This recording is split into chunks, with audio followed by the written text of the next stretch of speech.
Hello everyone, how are you doing? This is MD Tech here with another quick tutorial. In today's tutorial, I'm going to show you guys how to enable or disable unrestricted mobile data usage on your Android smartphone.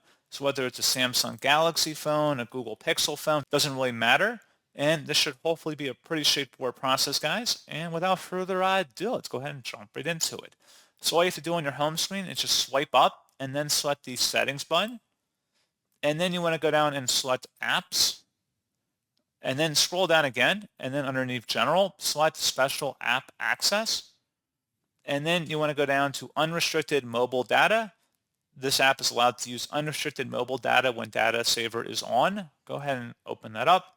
So any apps you want to enable or allow for unrestricted mobile data, just for click inside the oval to toggle it to the right, meaning it's turned on and it's not restricted to certain data caps when on mobile data.